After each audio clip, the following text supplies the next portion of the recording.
Hey folks, Kyle here. We recorded this one live at my house. The room was a bit echoey because it has hardwood floors and very little wall coverings. I've done my best to clean it up, but audio quality is going to be a little low for this episode. We'll be back in the studio next week. Enjoy. So we've had 2 weeks in between episodes. I believe we've both been personally slighted by our loved ones in terms of Jimmy. Do you want to go? You should go first. I'll go first because I have my...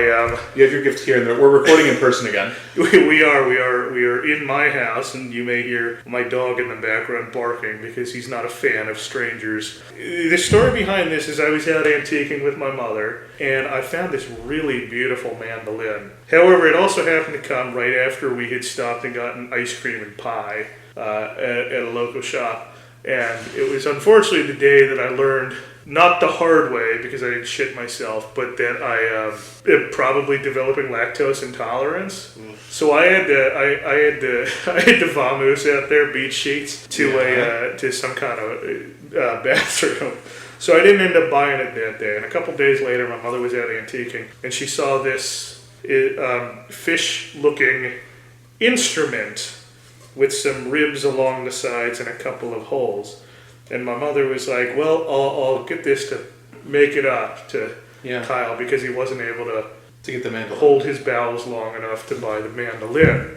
And she brought it home and she presented it to me, and I just immediately groaned and said, oh no, it's an instrument of exotica music. It is. A guiro. It's a funky looking thing, but look, long story short, I have the mandolin now, and I've forgiven my mother. Yeah, there's, however, a fish-shaped guiro sitting in the center of this table that we're recording on. Right next to the microphone. It's somewhat sinister in nature, I have to admit. Now, I have a similar story this week, which is that my younger sibling, who is listening to the podcast, shout out Cal, fuck you, got me for my birthday. But Clancy doesn't like me because of my sinister aura. Got me for my birthday. As sinister as the Guiro's aura. Easily. So we've got double sinister aura. This room is fucked. But yeah, Cal got me for my birthday, first of all, a vinyl copy of A1A, which, listeners, you'll remember I liked quite a lot, and I'm very happy for it. That's good. Yes, however, this came with a caveat, which was that also in the bag was the full CD, like box set version of Boats, Bars, Beaches, and Ballads, complete with the Parrothead handbook. Bought secondhand. I have not looked at the CDs to see if they're in any shape whatsoever. We are going to be covering that later in the podcast. I'm not going to listen to those CDs because I have promised my partner Eliza that she will not be subjected to Jimmy Buffett at any point during this process. But that is now in my house, and I have to figure out what the fuck I'm going to do with it. So thanks, Cal. Yeah, thanks, Cal. We're glad you're a fan of the show and not a fan of your brother. You know what else I'm not a fan of? Yeah. Jimmy Buffett. Wasting away again, away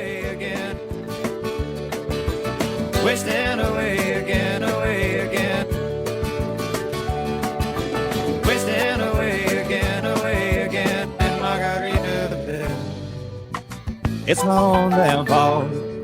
Hello, listeners. Welcome to Discography Wasting Away 2026. I'm Tom. I'm Kyle. We are discussing his 1984 album Riddles in the Sand today after a much-needed 2-week break after listening to One Particular Harbor. Yeah. Jimmy Buffett, thankfully, decided that having an actual producer with knowledge of how to use different production techniques and in general, the studio as an instrument to correctly mix an album. Novel concept. Oh, yeah. I have a lot of thoughts about the producer for this album and sort of how he influences it, but first, let's delay talking about the album for a little bit longer. Kyle, what have you been listening to lately? It's been 2 weeks. I've listened to a lot of stuff I went an entire week without listening to any Jimmy Buffett. God, me too. It was nice. Yeah, it was nice. Listeners, it is March. It's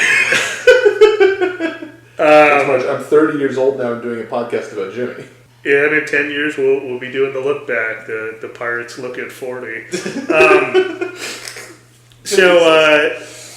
A weekend or two ago, we had an event that we were at, and I miscalculated exactly how many people knew of the 90s swing revival scene and how much of that was common knowledge. I had brought up the song Hell by Squirrel Nut Zippers, and you had told me that you knew of this song mainly through a cover by Streetlight Manifesto. I did. I went and listened to that album. That is a kick-ass album. Yeah, that is the album 99 Songs of Revolution Volume 1. That and the cover of Me and Julio Down by the Schoolyard. That one's really good. I also really like the cover of Such Great Heights that's on that album. Yeah, it was pretty good too.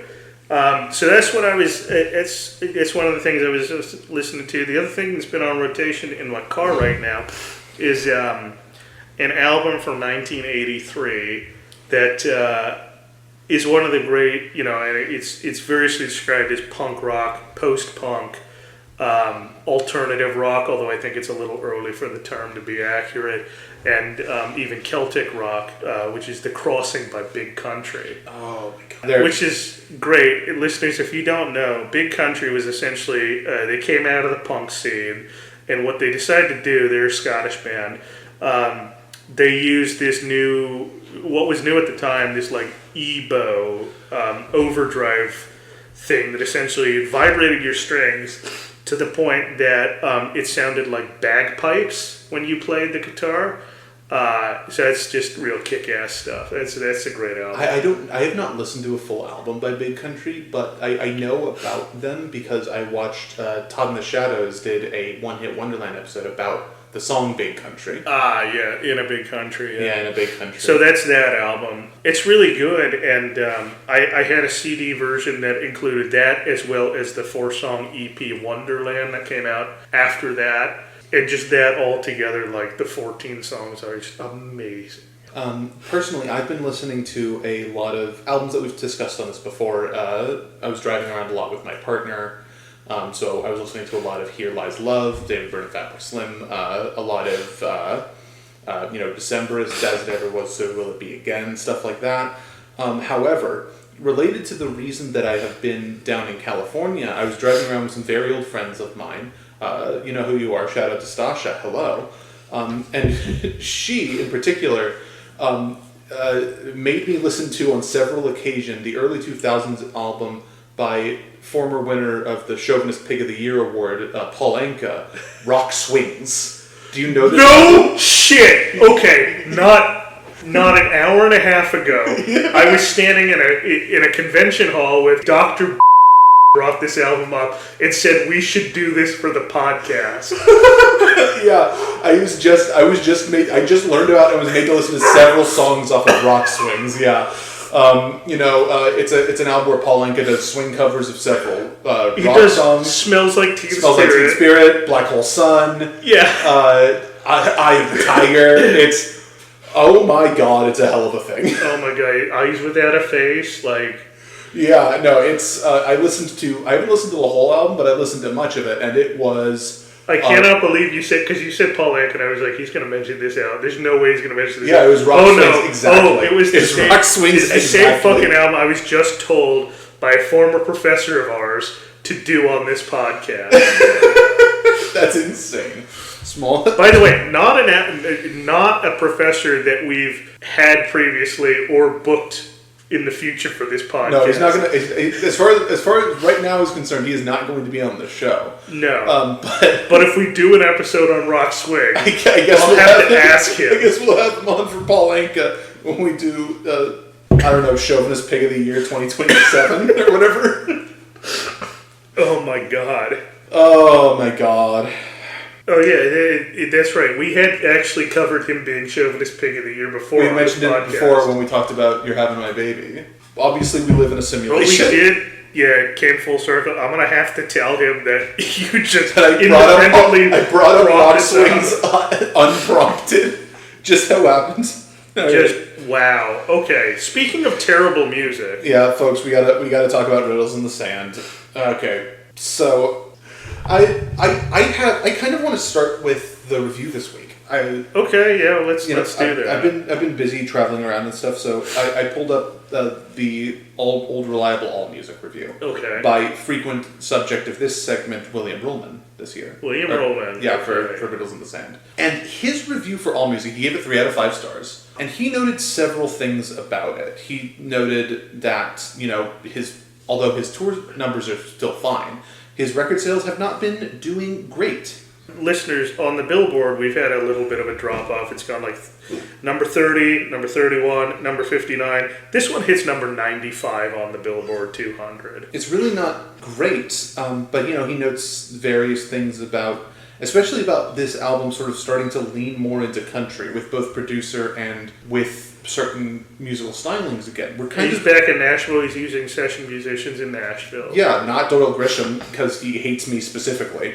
I guess, but... no, but we do have a return from a long time one we'll get to. Yeah, and there's a lot of songs on this album that I feel like do kind of fit into that Nashville sound, which is interesting because I don't associate it as strongly with the 80s as I do with the 70s, but it's still definitely around. By that time, it's getting towards the country-politan, we've already gotten a country-politan.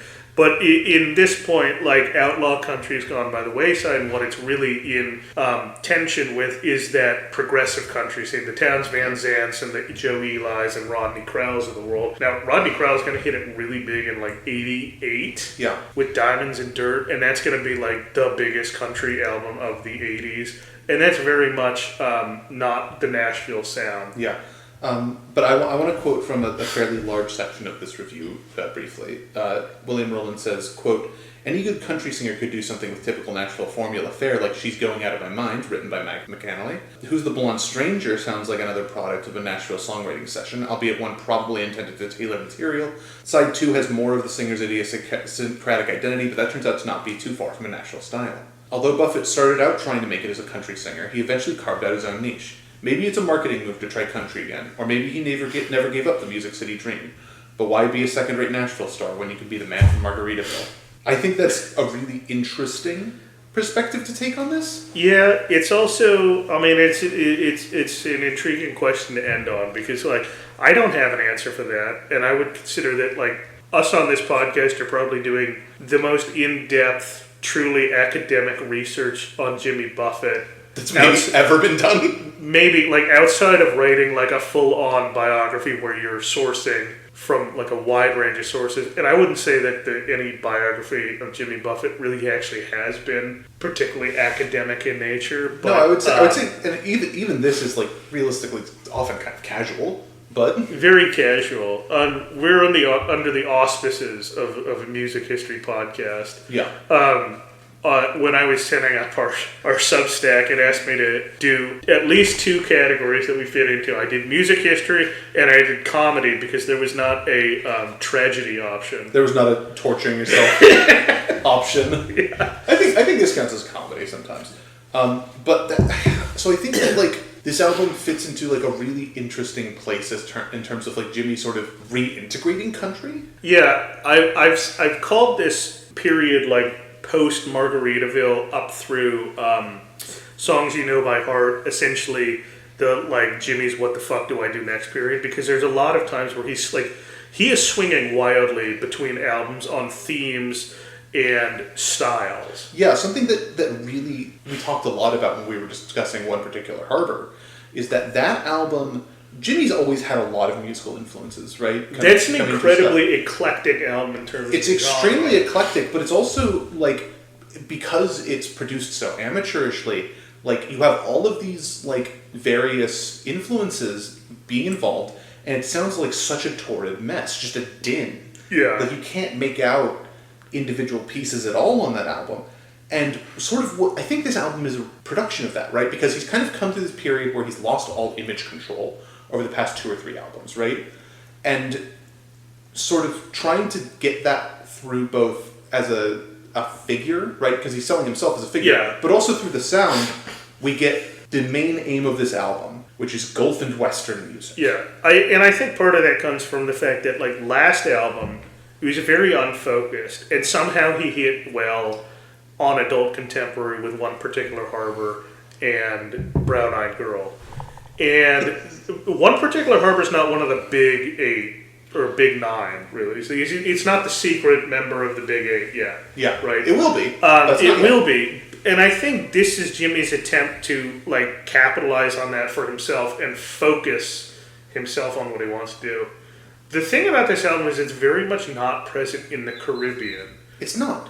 This is a Gulf album. It's a Gulf album in some ways, and in other ways, it's very much not. Yeah, I would agree with that. So let's talk touring and core reefer band changes. So the big ones on the album. So the touring band remains the same as it has been, but the changes on the album is that like Josh Leo's not there and Tim Schmidt on bass is not there for the session. So he's got Nashville session musicians. He's got Emery Gordy Jr., who's famous for his work with Emmylou Harris on bass. He's got God's Own drunk guitarist Reggie Young back on guitar. Yeah, he was back. Billy Joe Walker Jr., also a session guitarist in Nashville. He's got John Barlow Jarvis on synths and keys, in addition to Michael Utley. Yeah. Really quick, as far as recording is concerned, I want to point out, first of all, Fingers is back. Fingers is back, yes. Fingers is back on this album. And secondly, Robert Greenidge is still here, as he will be forever. Yes. So in terms of touring, he's down from last year. In 83, he did 69 shows. He only did 40 shows in 84.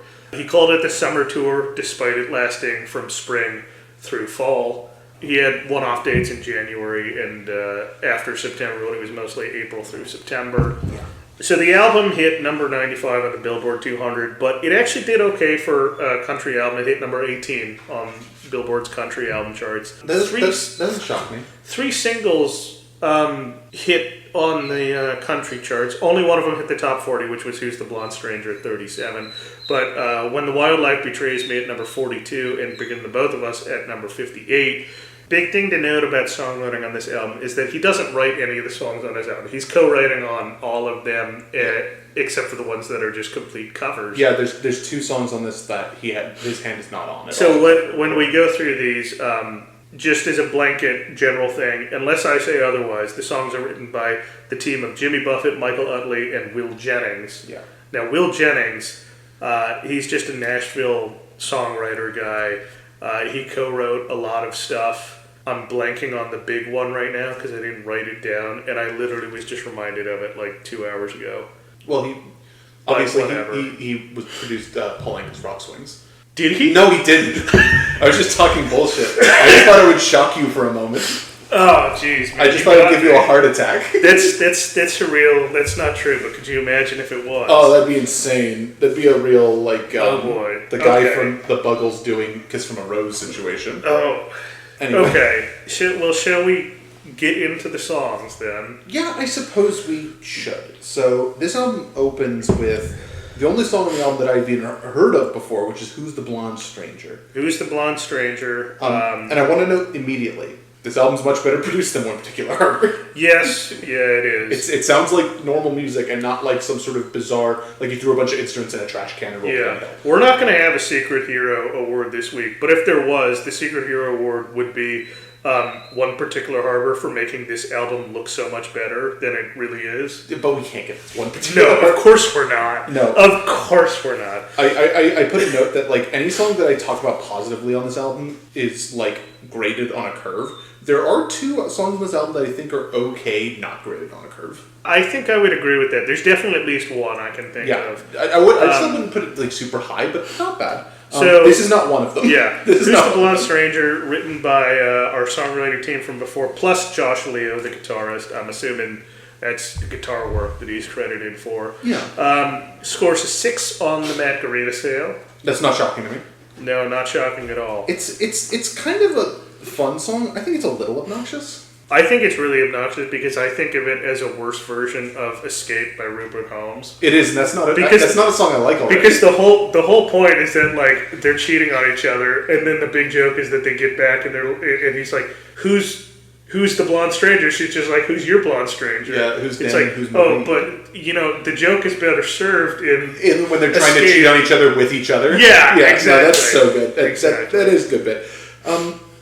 This song is like, all the notes I have about it that I like are all like things about it. Like, it's obnoxious, It's a little slow for an opener, but like it's better than almost everything on One Particular Harbor. Yeah, it's like it's almost vacation pornography, but it's also weird. Not quite, because it's more about cheating on your wife. Yeah, I kind of like that one of the verses has like a little taste of dynamism in it. I wish it had more, but like also I don't know if I need that from this song. Yeah, not very good. Foot on the wrong side, right? Okay. So spoiler alert for Boat Drinks. This song specifically mentions rum. So you know it's bad. You know it's very quickly. We're already going in. I do think it's interesting that it's set on the Texas Gulf. Like it mentions Galveston. Yeah, Galveston Bay instead of being in the Caribbean. Yeah. Like the song has very prominent steel drums. Yeah, but this is interesting because like you can tell that like they workshop. Some group of people, including Jimmy definitely, and probably Mike, and several other people,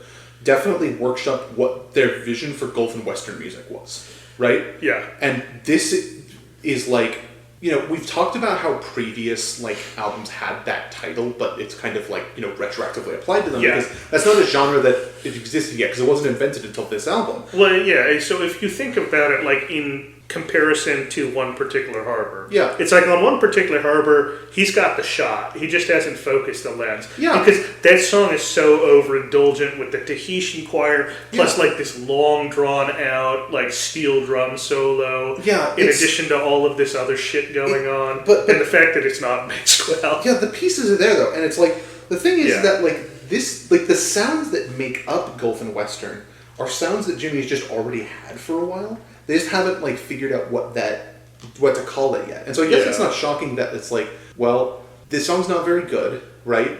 But sort of different from, you know, the last 3 albums we've done, I think, honestly. Even though I think that Coconut Telegraph and Somewhere Over China are much better albums than this. Yeah. This sounds more like what I expect out of Jimmy on a given day. Yeah, because I think like, for as much as, you know, like people talk about changes in latitude, changes in attitude, I do think like the best distillation of Gulf and Western up to this point still had been the title track from Havana Daydreamin'. Yeah, probably. And like, by no means do I have to hand it to Who's the Blonde Stranger, but I think it is a better distillation of that sound than anything that comes in between. Yeah, I'd agree with that. I think I'd agree with that. I do think it's a much worse song, though. Yeah, and it mentions Beach Blanket Bingo because Jimmy just likes having some like nostalgia in his songs. I guess so, yeah. Yeah. Should we move on? Yes, let's do this. Because I do think that so there's 3 songs on this A-side that all are like mid-tempo to slow country ballads about like heartbreak in some way. Yeah. And they do kind of bleed together. It's kind of like a very like slow, sad album, which is sometimes when Jimmy does Look, on the first listen, I was like, these 3 songs are the Ahab words, and now I don't necessarily think that now on the second and third lesson. I think it is for the first one. This first one? Yeah, When the Wildlife Betrays Me. It could be, but I do have things to say about it. Sure, go ahead. So like this one, I found it interesting because like I couldn't figure out like what stage of depression he's in here. Like he's definitely there. Surely this is like the denial stage of the relationship because he's asking questions that like Jane has already answered. Yeah, which is that like because he's saying like when the wildlife betrays, he's like, dude, it's already done that. She's been gone for at least 2 years. Like yeah, it definitely is like that, and it's like. It is really clear that this is like there's a number of songs on this where it's kind of clear that like he's really like not willing to give up the party lifestyle, but also like regretful of like the cost of it. The thing about this is like I don't actually have much of a problem with the sound because ultimately it's just a mid 80s like country ballad. It's got those really harsh 80s drums that I dislike, frankly. Yeah. I shouldn't say I dislike them. I'm fine with them on music that sounds like it's from the 80s. On a country song, no. Yeah, it's a little. It's a weird. It's a weird one. We're gonna get this to when we get like some of the synth tones in this album. Oh my god, they're heinous. The organ. There's a song that I do think is like okay, but completely ruined by the organ at the end of the song. I think I would agree with that. There's some of this which is just like, what the hell's happening? So yeah, I mean, again, it's just like it kind of bleeds together with the other like shorter or slower songs. Yeah. On this front side.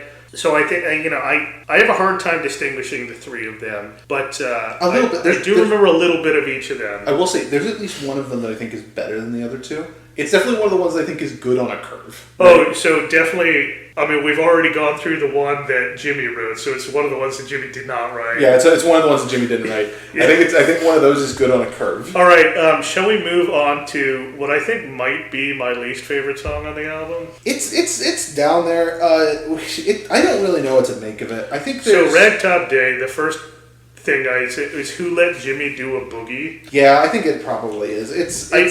When I listened to this song, I was like, I just dislike the fact that Jimmy's doing a boogie. It's a carefree song, and then I was thinking back to a couple of, I say a couple, I think it might have been like this second or third episode of the podcast, where you talked about, I can't remember if it was Todd in the Shadows or somebody else. It was Todd, because he doesn't like songs where people don't have problems. Specifically, he was talking about Mungo Jerry's in the summertime at that point. But he also talked about how in the summertime, just a good enough song that doesn't quite matter. Yeah, but this is a song where it matters, and there is no problem in this song. No, which is just so fake, considering we know where Jimmy is at this point. Yeah, and it's also by the way, very prominent on both songs on either side of this. Yeah, it's song. Like Jimmy's got problems right now. So like on the one hand, having the song about having no problems is like obnoxious and like obviously fake, right? But the other thing is that like. A lot of the songs, Jimmy's had a lot of songs where he's like directly addressed the fact that he's not in a good spot, and some of those are really good. Yeah, I do think so Ragtop Day, I think it's important in the Jimmy pantheon because right at the end in that little skit is where he actually first name checks the phrase Gulf and Western. Yeah, he says we're going to go down to the Gulf and listen to some Western music. And so I do think that this might be like the first true vibes-based carefree Jimmy Gulf and Western song. Yeah, and that's going to be exercised so much over the rest of his career. I'm really hoping that most of those songs are at least somewhat better than Ragtop Day. I think the song is specifically, I wrote it, this is the song where Jimmy just gave up doing anything he might have actually wanted to do and did what he knows his fan wants. Yeah, I think it might be. It's pretty bad. I saw All Music also lists like you can put like user submitted reviews on it. And the one of them I saw said Ragtop Day is the best song on the album, and it said the worst was Come to the Moon. It sounds like Headparrothead might have found his way to All Music. No, kill me. Anyway, yeah, I don't have anything else to say about Ragtop Day. All right, well, you said anything I wanted to say about it. Let's move on to She's Going Out of My Mind, which was written by Mac McAnally. So this is the second. He hasn't joined the band yet. I think it's in the 90s. I think it's around the time he did some vocals on this song, on this album, though. Yeah, and he did that the last time he wrote a song, too. Yeah. So he's very much like, He's familiar with Jimmy. This is not the case with the person who wrote the other cover on the album. Yeah, I have the whole story on that. But so this is the song that I think is okay on a curve. Yeah. So I wrote the first time. Like you can literally see like how many notes I have on it. It's just like, it's fine. Yeah. The first time around, I didn't have much to say on it. I really don't have much more to say on it, except that like the thing about all of Mac's songs is I know where Jimmy sees himself in them and why he wants to record them. The other thing is this song is definitely actually just like a generally like okay country ballad. Yeah. Jimmy or no Jimmy. I think there is a version of this song that I think is like really, really gorgeous and just doesn't quite get there, right? In terms of performance, in terms of writing. I didn't look to see. I don't think Mac's recording albums at this time. I didn't look to see. I didn't check. I do want to know what his own version of this would be like because he didn't write this song for Jimmy. I think it's something he wrote. No, this song feels really personal. Yeah. But also, like, you can 100% see what Jimmy saw in this. Yeah. And it's a terribly tragic song. Yeah.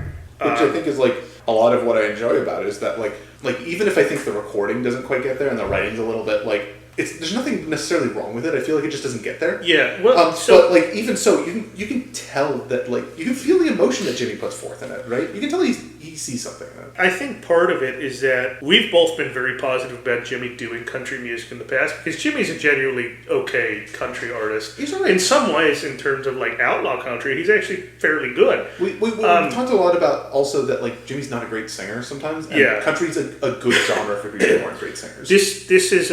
This is almost like Jimmy's returning to that, but some of the magic's just not there because of, well, we know what happens in between. musically. And this is a song that I do think is like one of the closest to like a return to form. But again, like it is very 80s. Like he's got this sort of almost has-been blanket over him at this point. And I think part of that is just the fact that like we're aware of everything that happened before. Yeah. I think if this was something that you wouldn't be aware of, because this didn't chart. This wasn't a single. I don't think so. Mind. But it was bigger than the both of us. I was going to say, like, if you heard this on the radio and you had only been aware of Jimmy from his, like, one country hit a couple albums ago, like, I think you would be very positive about Jimmy Buffett. Yeah. Having heard those two songs. It's a weird one. It's not great, but it's enjoyable, I think. But also, like, I am sort of in the mode of, like, would I think this song was okay, great, but not great, but enjoyable if it didn't follow one particular harbor? I don't know. You know, if last week we listened to Havana Daydream, I think I might not like it as much. But yeah, see, that's how I feel. It's like it's great for this album. I don't know if it stacks up with good on a curve stuff from So Weirder Than Both of Us, the second cover of this album, it was written by Rhonda Cooley. Yeah, now, I don't know her, but. Okay, I have a story because this is an interesting way that this song gets to Jimmy. Okay, I want to hear this because I noticed, I want to know two things, right? First of all, Apple Music, which is what I listened to this album on, lists Jimmy as the writer of this song, which is not true. Very much not true. Yeah, I don't know what happened there. I think that's just a mistake. Secondly, I wasn't able to corroborate this. I'm wondering if you did. Encyclopedia of Arkansas claims that this song was nominated for a Grammy. I cannot corroborate that. Okay, I couldn't find that anywhere. I looked for it. I could not find any corroborating information. Okay, well, I tried to find all the nominees from that Grammy. So here's the thing. I found an interview. This is the same guy who did an interview for Bill the Bounty that I looked at for It's Midnight and I'm Not Famous, or for Where's the Party? Yes. Just a note here, I'm not going to be giving the name of this channel because I will not be frequenting this channel again because all I'd seen is these old interviews from these songwriters and some of the more recent people he's been interviewing recently include Ann Coulter, Megyn Kelly, Roger Stone. He was also the guy who did Scott Adams' last interview. So, not using that source anymore. What's wrong with all that? Are we going woke? Is that what's happening? Jimmy wrote a pro-trans song like 8 years ago at this point. We know. Or a trans-sympathetic song. Let me. Yeah, I would say that. I would say more close to that. But yeah. Anyway, so Rhonda in this interview, she says that she was asked about this song specifically. And I have to imagine that this guy, because he asked about Where's the Party specifically, must be a Jimmy Buffett fan. And if that Jimmy Buffett fan is now interviewing people like Roger Stone, like in the year 2026, that kind of tracks for some of Jimmy's audience. Some of them. It's maybe indicative that guy who said that kitsch art is inherently fascistic was correct. Yeah. Anyway. So when Rhonda was asked about the song, she said that she wrote the song after divorce and the breakup of her next relationship after that. So she said this song is about her realizing, this is her words, her realizing that she's going to be alone all her life. And that she decided the journey of her life would be a spiritual one instead of one romance after another. So she described it as a love song to a higher consciousness because she'd realized in that moment she loved the higher consciousness more than she loved men. So that's the way, it's like a modern day spiritual in the way that it's written. Very Christian, and that means that it's really weird. Also, Rhonda Cooley is very new agey, out of the hippie movement. I can feel that. I mean, I could kind of tell that there was a weird Christian thing going on with the lyrics. That makes it weird for Jimmy. Yeah. So how this song gets to Jimmy is really interesting. Okay. So Cooley had an all-women band in New York City that included Judy Belushi, who was the widow of John Belushi. Okay. So they performed this song at some club in Soho, and one of the people who was in the audience was Jane. When was this? This is 83, 84. So they're probably already separated that. Yeah, so Cooley said that Jane was moved by the song to head to Nashville and try to give it another shot with Jimmy. Now, obviously, we know this doesn't work out, but it's really surprising that that song actually came to Jimmy through Jane. So Jimmy is doing this song in an attempt to appease Jane. It's interesting because like we talked a lot about his separation from Jane. So I was sorry, go on. The one thing I have to say is before I had seen that interview, before I had looked up Rhonda Cooley and done my research on this, I was really going back and forth about like I don't know if this is a positive love song or a negative love song, like it's whether it's about heartbreak that makes a lot of sense. The idea that Jimmy's doing it because Jane requested it. Yeah. It explains the reason why I think it strangely like falls in between. Like you can look at it both ways. Yeah, definitely. It's also interesting because it makes me sort of realize that like we talk a lot about Jimmy's separation from Jane, but we haven't really considered Jane's perspective on it, and that's kind of because like there's less sources about what Jane thinks. We can speculate less on what. In terms of Jimmy's music specifically, this is easily the clearest understanding of Jane's perspective that we've gotten is the lyrics to this song. Yeah, like probably maybe not necessarily the way that he's performing. Yeah, probably easily since like the last time we had like significant cause to talk about her perspective, like to that degree, was when she co-wrote those two songs in the backside of Van Daydream. Right. And like this is very different, but it does sort of like make sense that like why they never get divorced, because it's kind of clear that like it's not working.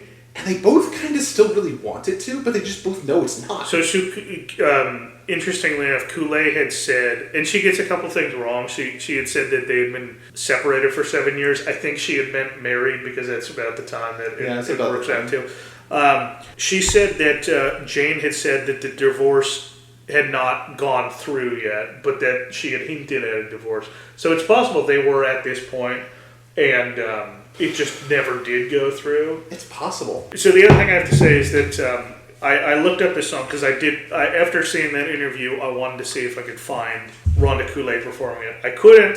Sure. What I did find was a Hall & Oates song that shared the same name, and I was like, there's no fucking way that Hall & Oates covered this song. And you were right, they didn't. Oh, okay, so this comes from the fact that like many, many years ago, I bought a Hall & Oates compilation album, and it had the song Every Time You Go Away, which most people know is a Paul Young song. Yeah. They were like, they covered this? And it's like, no, they didn't cover this. Paul Young covered them because Daryl Hall wrote it. And I was like, so in my mind, I was like, well, I have to listen. It's a different song. Okay. It's also a much better song. Okay. I'll believe But I like Hall & Oates. Yeah. Can we talk about... So, I know I couldn't corroborate this, and you did not look it up even remotely. What do you think about this getting a Grammy nomination? I couldn't figure out... It didn't say any sort of category, it just said it was nominated. I know other songs that came out in 1984 that were nominated for Grammys. Yeah, you know what won best... You know what won Best Country Song for this year? What year? City of New Orleans. This is 1985. Oh, okay. Yeah. Well, this song should not have ever been even nominated. What if it's going up against City of New Orleans? What is there to nominate about this song? Yeah, I don't know. I really... That's kind of what was... Like, no offense to Rhonda. Okay, see, like, frankly, it's not really anything to do with Rhonda's songwriting. It has to do with the fact that, like, it's just such a generic Jimmy performance. I also feel like this is the song on the album that sounds the most like the Nashville sound. Yeah, that's true. And, like, it's not good. It's not like, again, there's nothing like... It's one of those things where it's like, here's something that's interesting about this album. One particular harbor was bad, right? Yeah. The songs were bad, the production was bad, we've been over it. This song, I think, most of it is more boring than it is bad. I'd agree with that. This song is extremely boring. Should we flip the record? Yes, let's flip the record. All right.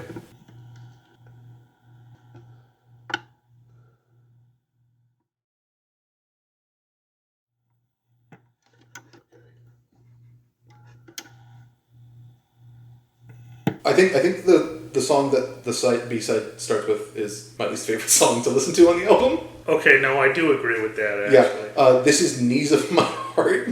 You should look. All I wrote was, I don't like it.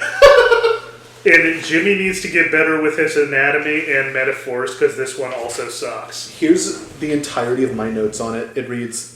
My handwriting's bad, so let me read it. It says, this sucks. Type mine. Just bad. Annoying, bizarre, confusing, slow, not good. Yeah, I do think this is Like, the one thing I can say about this song is it falls into that category of songs that are built around really clunky lines, because Knees of My Heart is... That's nothing. What is that? It's nothing. It's nothing. It's like, what, your heart has arthritis too? Yeah, I don't know what's happening there. I listened to this album 6 times over the past... You listen to this album 6 times? Yeah. Like, I know it's a shorter album, but God. Yeah. I had to drag myself to listen to this thing a 3rd time last night. So I listened to it like once before I left Seattle, once on the road, right? Once when I was in Napa. And then because I realized I hadn't finished my notes yet and I'd forgotten most of the album because I think it's really boring, I listened to this album 3 times today. Well, see, this is my thing, is that, like, I think I'm listening to the albums less and less because the first time through, there's, like, more out. There's, like, I'm getting pretty good with Jimmy's song that, like, I can immediately write off, like, I don't need to listen to it again because no matter how many times I listen to it, I'm not going to have more to say about it. Yeah. Right? Yeah, but my point is, I listened to this album 6 times for this podcast. Every time I listened to it today, I skipped this song. Because I was like, I don't need to listen to Knees of My Heart anymore. I was like, okay, this time I'm going to listen to it. I would listen to it for 10 seconds and I'd be like, no, out. Give me out. But I mean, like, listeners, like, this is just, like, the worst, like, white reggae you could possibly... Oh my god, it's terrible. Yeah. It's terrible. I'll take UB40 any day over this. The next song on this album is, I would call this, I don't know how you feel about it. First of all, I would call it one of the 2 songs on this album that I think are good, or good to find, not on a curve. The first thing I wrote on it was nerd. Come to the Moon? Yeah. Because it's like kind of science fiction-y? Yeah. Because that's the first thing that jumped out to me. But I agree. I do think, like, in general, this is a stronger song on the album. Yeah, I think... I don't have much to say about it. It's like, it's just a love song that he set on the moon. It's kind for of... whatever reason. It's kind of like a fun song. In some ways, I feel like it's a little bit a worse version of Fly Me to the Moon. Yeah, could be the... Yeah. Like, it just kind of feel like that. It's a lot more sci-fi than Fly Me to the Moon. It's a lot more sci-fi than Fly Me to the Moon, but also, like, discount version of Fly Me to the Moon is still pretty good. That's true. It's true. It's an enjoyable song. I don't know. I like it. It was one that I clocked as definitely on the stronger half of the album, but I wouldn't listen to it. No, I don't think I would, right? I don't think there's really any song on this album that I would listen to, like I would put in a rotation. There's maybe one song from me. Yeah, it's the next one. Okay, so we're on the same page. We're on the same page about this. I don't have much else to say about Come to the Moon. I think it's enjoyable. Yeah, it's fine. Yeah. It's not an AHAG award, and that's positive. Yeah. In this case. I would say so. Like, it sticks out. But the next song, Love in Decline, this is an interesting song. First of all, I have to say, like, a great little, like, acoustic guitar riff. Yeah, I agree with that. It's got this interesting thing where it's, like, kind of, like, shifting between feeling a little darker and not really dark. So I think this is, like, the first song. This is the only song on the album where he's doing character work, actually. Yeah, a bit, right? Like there's a bit of it on Who's the Blonde Stranger, but it does involve him as a character. Yeah, Jimmy's not good at doing that. He's not good at doing that, but I feel like also like you get when Jimmy's playing Observer to a couple of vignettes. Yeah, that's better. It's generally better. It can be hit or miss because there have been times like on Mañana where he just completely fucks it. But yeah. So this is like definitely a song that's just sort of about sort of casual hookups and like the like how enjoyable that is, and also you can see where that fits into his current situation. Absolutely, but it's also like mourning the death of romance. Like I think it's like really like a song that's like, oh, this is really fun to have this like very casual situation. I miss having something more. Yeah, it's interesting. Like we both clocked that. That is subtext to the phrase "love and decline." Yeah, but none of that is ever actually mentioned in the song. And this is the one issue I have with it. Yeah, is that in a couple of the different songs across the like Mañana was one of these too. Like where the chorus, like the main, like the core line of the chorus, is never fully explained in its relationship to all of the verses. Yeah, and that is the one thing that is the one drawback I have to this song. Because, like, I get what it means. Yeah. But the subtext does need to be, like, at least hinted at in the song, and it's not. It's subtextual in terms of both the lyrics and in terms of, like, the music, right? Because I feel like the music hints at, like, the mood it's trying to get at. Yeah. Sort of shifting between, like, a sort of more somber minor note. I mean, But you'd have to wonder, like, historically speaking, Yeah. whether the idea of, like, casual relationships, hookup culture, or, like, even just, like, the preponderance of, like, divorce in the United States Yeah. were particularly higher by 1984. And I don't think any of those actually were, like, I don't think there is a spike of any of those in the early 80s that would, like, cause this to be, like, I don't need the subtext of the song. It's a social commentary song that everybody knows what I'm talking about. I do think that if this song were released, like, 10 years later in the 90s, it would definitely be seen as social commentary on hookup culture without needing any of that subtext to it. Yeah, I agree. I feel like there's a version of this song that I think is much worse and feels more like puritanical that Jimmy's not going to write because, you know, he was a hippie. He was he was like a free love guy for a while. Like, that's not the kind of song he's going to write. Yeah, I mean, he wrote something like the Hangout Gang or something where he was literally talking about, like, a free love commune that he was in. Yeah, that's true. That was what the Hangout Gang was about. I forgot about that song. Mama, guilty of hanging out. Okay, I don't know. Like, I think it's a good song. I think it and Come to the Moon, I think, are the two best songs on the album. I do think this is the strongest song on the album. Yeah, I think Love and Decline probably almost certainly is. Shall we move on? Because I feel like I didn't write a lot on this because I figured you would take particular umbrage with this song. Yeah. So, listeners, Jimmy has personally attacked you. He's personally attacked me. 12 years before you were born. Yeah, all the goddamn time, listeners, do I say the phrase, well, we'll burn that bridge when we come to it. Kyle has heard me say this. You love mixing metaphors. I love mixing metaphors, but this specific metaphor, almost certainly you've heard me say several times over the course of our friendship. To the T. Yeah, like, we will burn that bridge when we come to it. You'll notice that my notes for this start with the phrase annoying synth noises. And that's the other thing I said. I realize now that whatever keyboard tone is used on this album is one I really dislike. It's pretty bad. And then I just wrote fuck with like 7 U's because like Jimmy stole my shit. He got me. You bastard. Motherfucker. Enjoy hell. You stole my phrase. And also it's a shitty song. Also the song's bad.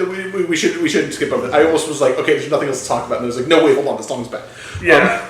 It should not go without stating that not only did Jimmy steal Tom's phrase, but he did it and put it in a very bad song, which is worse. Here's my entire notes. Annoying synth noises, fuck. That's my mixed metaphor, Jimmy, you bastard. This isn't good. But it's not that bad, but it might be. Obnoxious, but nah, maybe it is that bad. Yeah, it is that bad. It is that bad. It's that bad. This is the song that I put down at the bottom with Knees of My Heart. It's pretty bad. It's just kind of obnoxious. I don't like listening to it. And also, it pisses me off because that's my mixed metaphor, Jimmy. I'm going to... I'm not going to say that part. Unbroadcastable things. Unbroadcastable. Nah, Jimmy, that's mine. Fuck off, dude. Let's move on. Stay in your lane. Stay in your lane, dead bastard. Dead man. We move now to the album Closer. Now Jimmy has I think we agree, strong track record on French named songs. Oh boy. We talk now about La Vie Dansante. Hasn't he only had chanson? Yeah, that was a bit because I know you hate it. This is La Vie Dansante, the dancing life. See, I thought you were going to say it's a strong track record on Closers, and I was about to agree with that, and then you said French songs. Man, yeah. Think about it. No, I think this is one of the better songs on the album. Yes, no, 100%. Yeah. So here's the thing. So first of all, this is the song where I was like, this song was like, I had nothing bad to say about the music. Yeah. Until we got to that like organ bridge, like in the last like minute and a half of the song. And then all of a sudden, like, everything else came in. And it's like, I could do with this, like, steel drums because they're pretty low in the mix here. Yeah. But, like, just that organ bridge is so very jarring because it's like, it's a fairly quiet song. Yeah. And then all of a sudden, it's like... Yeah, it's like... It's close to good. I think ultimately it does end up on the wrong side of good on a curve. So here's the thing: is like I have there's two interpretations of this song, right? Yeah. There's either number one, Jimmy singing to his fans, and that song sucks. Oh yeah. There's also the second interpretation, which is this is Jimmy singing to himself about moving on from his situation and losing himself in the music because that's the one constant in his life, and I think that's a better song. That is a much better song. Yeah. So I think if it's two, I do like the song's message. Yeah, that's more charitable than you normally are with Jimmy. Yeah. You gotta be charitable to be sometimes, or else we're gonna be in a bad spot. We have to keep Yeah, he's recording gonna for mention months. the phrase "La vie dans son" and a song on the next album, which Does I he? think is very bad. That's unfortunate. Yeah. But this song itself, I think is fine. I wouldn't put it on my rotation. No. I think graded on a curve, it's a good song. Not graded on a curve, It's- it probably falls pretty middle of the pack. It's like fine, you know. Yeah. I think not graded on a curve. I would probably find it on a better album to be like maybe like an A-Hag contender, but probably just like a song that I'm Yeah. like, it's fine. I don't know. It's So speaking of A-Hags, yeah. are we What are we doing for this week? are we certain that it's when the wildlife betrays me? I think it's a really it's either that, like, the thing about It's either that or Bigger Than the Both of Us for yeah, me. and the thing about Bigger Than the Both of Us is that, like, the stories surrounding it are too interesting to give it to, right? Yeah, that's what I thought. Yeah, I said like- after I found that. Like the bizarre claim of it being nominated for the Grammys, the whole thing about it getting to him through Jane, like it's too interesting. It's weird Yeah. Christian like text. It's like, no, that song's like, it's boring, but it's also compelling in some ways. When the Wildlife Betrays Me is like the same, but just less interesting. Yeah. So I think like it's the only real contender on this album. Oh, yeah, okay. Well, it's been a while since we've been certain about that. We've had a little It's been a while since we've been as like in lockstep as we have been on this album, I think. Oh, by the way, I forgot to give other Matt Carita scores.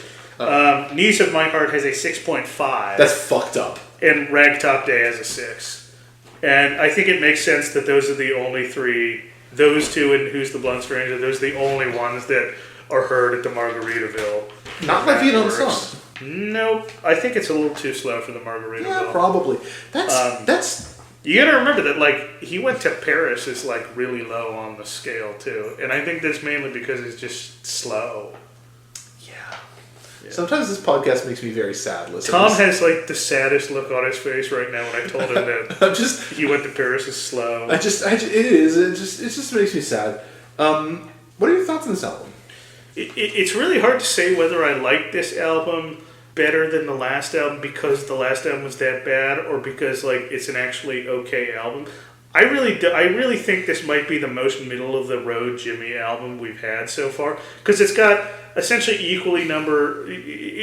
equal number of songs that like I hate with a burning passion, and that I think are actually good songs, not graded on a curve. Yeah. And the rest of them are just like there. Yeah, it's a really bizarre one. I do think that, like, for me, it's like much more boring than bad, right? Like, Yeah. like the songs that like I hate like are like rough, right? But like there's so much chaff in this song that's just kind of like, okay, Yeah. I've just had to listen to this now. I'm bored by the songs that I don't like somewhat. I'm bored by the songs I like a little bit, except for Love and Decline. Love and Decline's too All interesting. right. Well, let's. But really quick, I have one more Yeah. thing I want to say. How do you feel about this album as a consolidation of Jimmy's image, sort of post the early 80s? Oh, that's an interesting question. Yeah, and another question. I don't think it's a full image of Jimmy. No, I don't think so. And do you think this is an album that presents an interesting answer to the question, why be a second-rate musician in Nashville when you could be the man from Margaritaville? Because, like, the thing is that, like, I don't think that this is that far off from being the man from Margaritaville. I don't think that either. But I also do think, like, if this is what being a second-rate musician in Nashville is, if we take that to be a fact, that this is second-rate Nashville Jimmy, Yeah.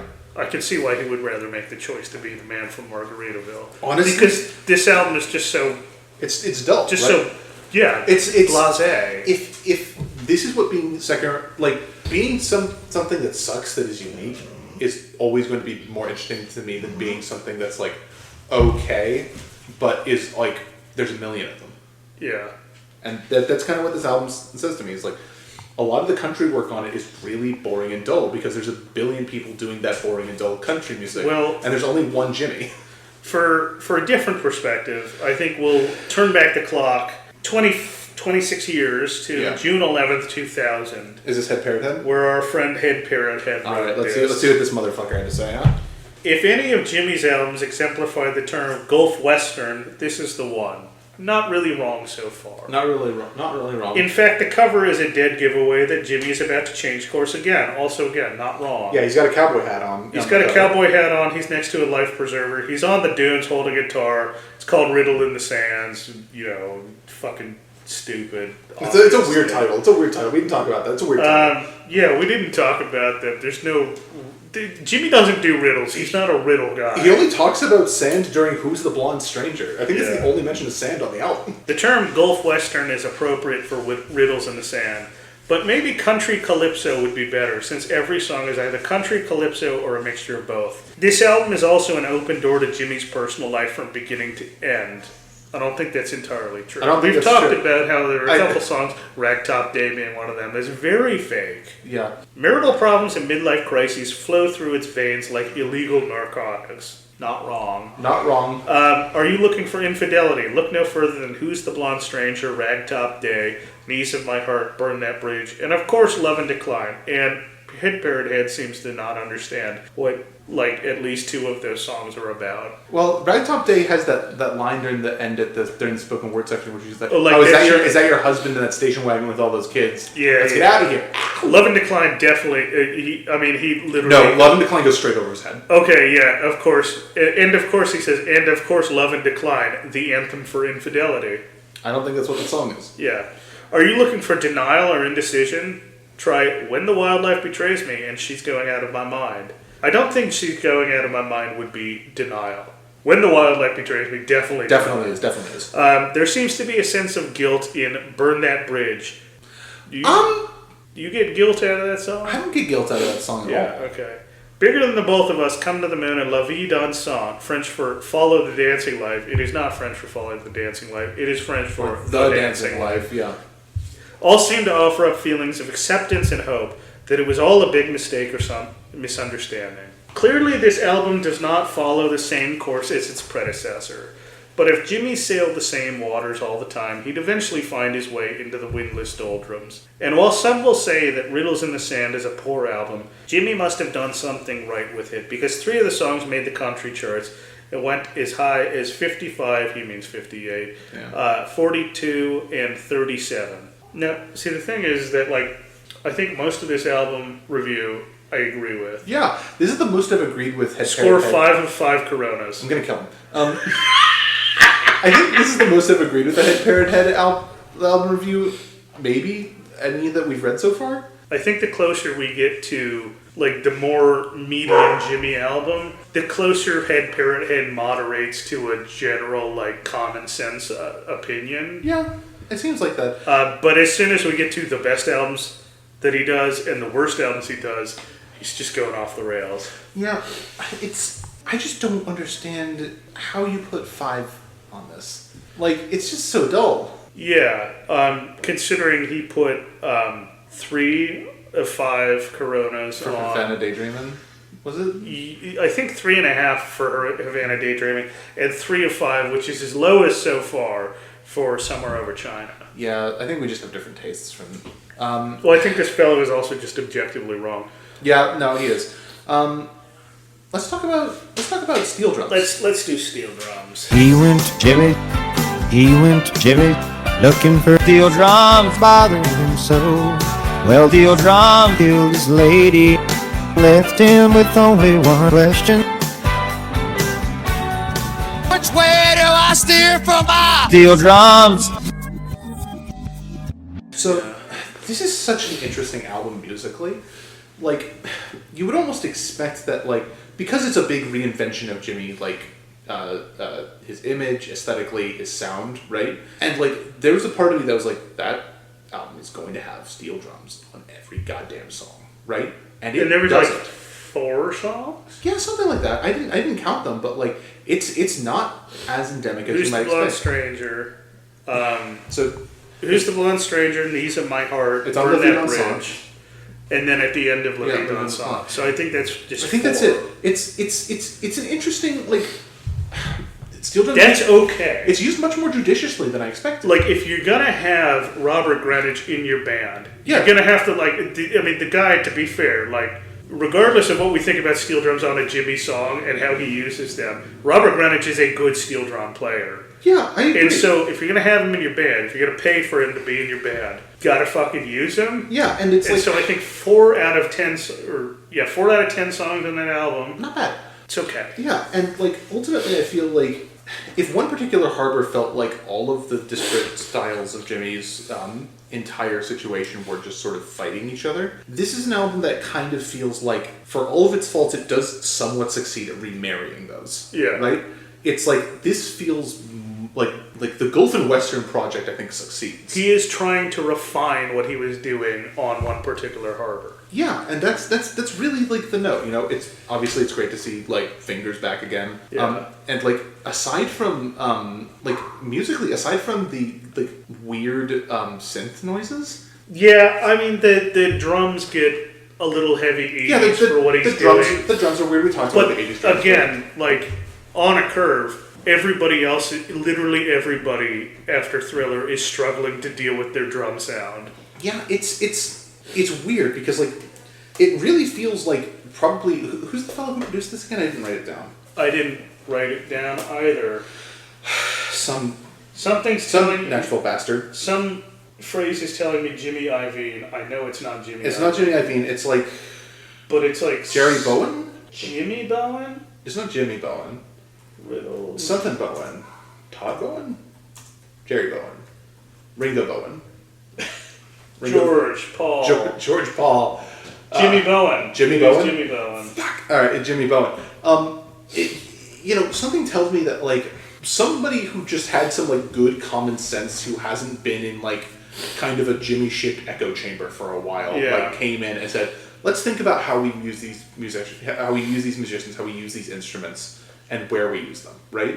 And the result is that, as kind of like boring and lackluster a lot of the performances on this are, the actual instrumentation choices are not that bad. What it is I hope it acts this way, as a palate cleanser for the last album. Definitely it is, right?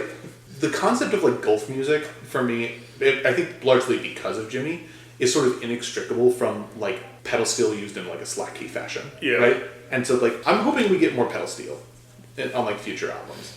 I don't know if it'll be good, but like I think it'll be better. Yeah, I mean, when I saw that this was going in a more country direction, I really did hope we were going to get more steel guitar. Yeah. Maybe not pedal steel, but maybe someone do like a slide guitar. We didn't. Yeah, something like that. Like, but no. Instead, what we got is well, I'll let the boat drinks speak for themselves. What's the drinks today? Boat drinks. I think I got boat drink fever. Beatrice, I drank 6 more boat drinks.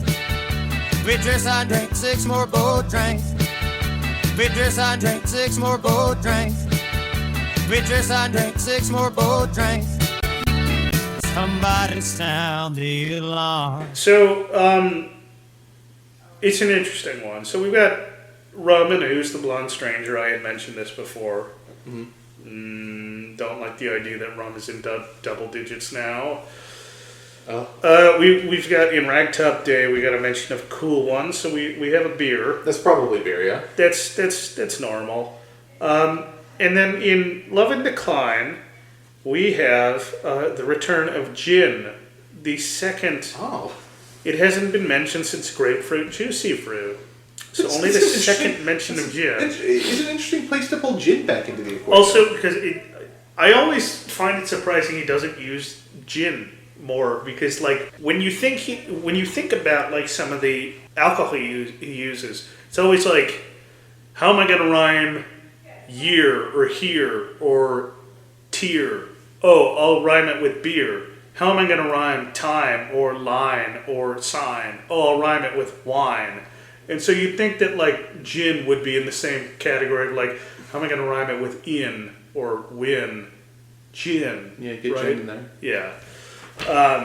So I always assumed that it was going to be a lot more obvious than that, because Jimmy loves lazy rhymes. He does. So the running total, we got beer and wine at 15. At the top, as they should be. Rum at 10.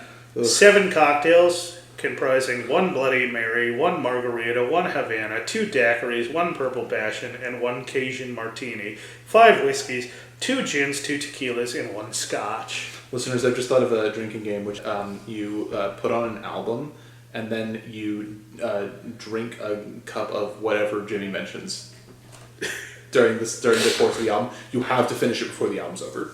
Yeah, I mean, we've only had 3 this week, so it'd be cup of rum, cup of gin, 1 beer. It wouldn't be that terrible. It wouldn't be too terrible. There'd be a couple of times where it'd be bad where you're drinking like if you did son of a sailor, that's like 6 mentions as rum or something. It's 4 mentions of rum in like 32 minutes. That's you going to the hospital. Yeah. No. It's an interesting collection. Obviously, like rum being back is like, telling, I think. Yeah. But it is like we have another album that's not really defined by a singular alcohol in an easy to pick apart way. Yeah, I mean, there's only 3 mentions of alcohol in general, so. Yeah.